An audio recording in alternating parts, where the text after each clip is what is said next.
Hello my friends and welcome back to Y's World. I'm Y and today we're going to be discussing my Inktober supplies and my day one fail. So let's do it. So Inktober was an event set up by Jake Parker, artist and illustrator. He created a challenge in which over the month of October you would create 31 sketches in 31 days. So I am going to do that challenge this year.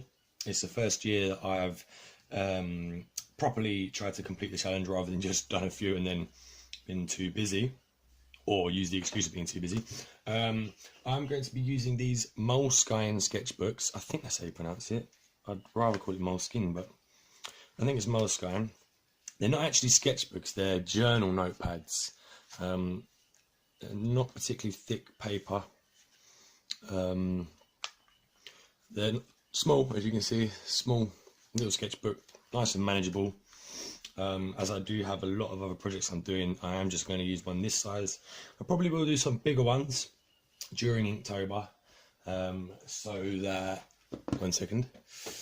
so maybe some in this size sketchbook,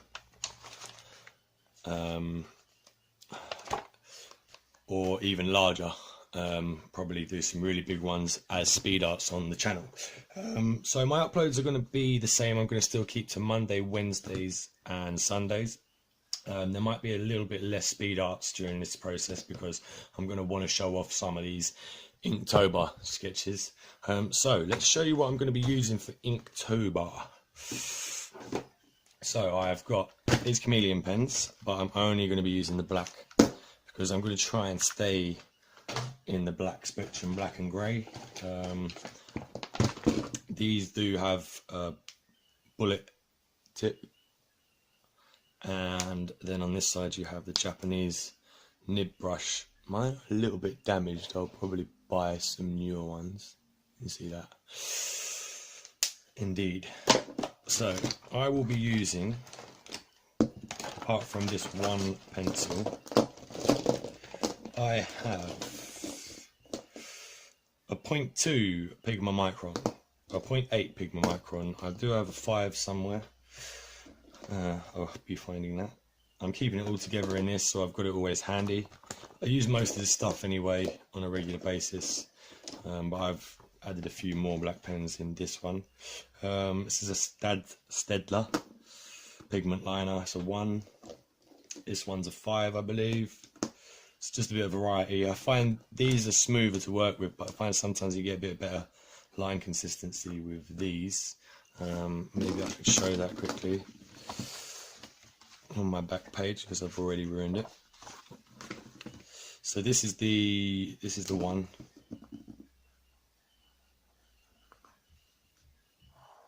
Hopefully you can see that.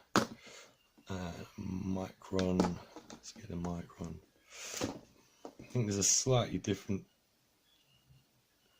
So that's a 0.8. I can do it big. I think you have a little bit more control over a micron when it comes to your line thickness, using it more like a fountain pen if you like. And I've got this 69 speed dry magic marker. I've had this for absolutely years and it's brilliant.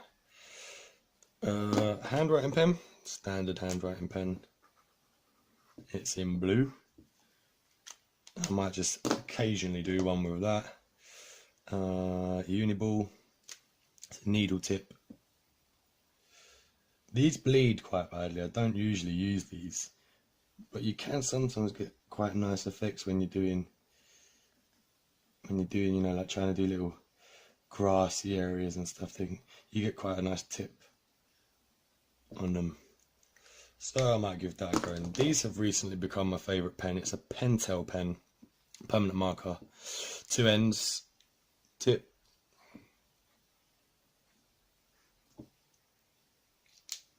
and then you get that nice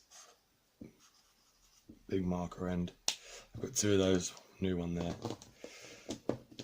Stabilo.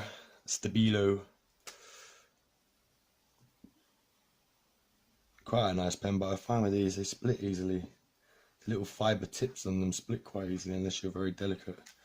with them that don't really like it very much. Apparently this one doesn't work.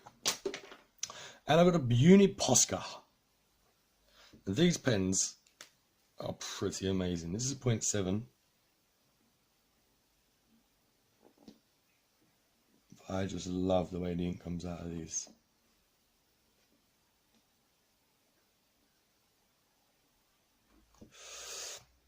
And that's it for supplies. Let's just show you the chameleon pen. Probably need to put some new ink in that one. So that's how I'm going to be getting my greys, my grey tones. Right, I've been holding that for about 20 seconds. Hopefully it has the desired effect. So there you see, you get like a grey. Doesn't last very long. Then it goes back to black. So I will probably use these very rarely. I need to get that one redone. Right, so getting into what I have decided to do for my Inktober. So for my Inktober, I was originally going to do Sketch Daily in the Reddit forum, along with the actual official Jake Parker prompts. I decided it's probably not a good idea to do the Sketch Daily in Reddit because I wanted to also tie it into my comic theme. Now, for those of you that don't know, the graphic novel I'm working on is called The Weathermen, and it is set in a land that has no, well, it's set in a sky technically. It has no fixed land. The islands just float. They stay in fixed locations across the geography of the world, but there is no solid land mass. So everyone kind of travels on ships and whatnot. And I looked at the Jake Parker prompt list, the official prompt list, and I mean, so much of it tied in beautifully with themes in my comic that I couldn't not have done, try to tie the two together. So I did do day one already, and I was here with my camera set up, penning away, and then I realized after about 25 minutes that I hadn't actually captured any of it, and it was pretty much done. So I'm going to show it to you so you can see it. So the day one prompt, I'll bring it up on screen now, and hopefully you can see that. So the day one prompt was Swift. So you're probably thinking, well, what's Swift about this? Okay, so I set this, like I said, I tied it in with my graphic novel. And it's not just, I haven't just said, oh, I'm tying it in with my graphic novel and then just making bits up as I go along and then trying to make up reasons why it ties in. My graphic novel actually is all written out. The whole thing's done. I've got 2 of these completely full. First 3 chapters of my graphic novel, they're going to be big chapters, but they are, I suppose, the first 3 arcs. It's all written up already. So this is set over the Isles of Swift. So the Isles of Swift are where the sky whales are born, and it was the weathermen's duty to watch over them until they hatched and then help them to get to the sky. And is set in the Isles of Swift. And yeah, so you've got the eggs here set in the cave, and then you've got the main character Cal sitting on the edge of the isle, looking out towards the other isles, looking over at the skyline into the vast skies. Played about with a couple of pen sizes here just to get some different tonal value, size values in the grass and stuff, trying to play with some stuff I don't normally do. But yeah, that's day one.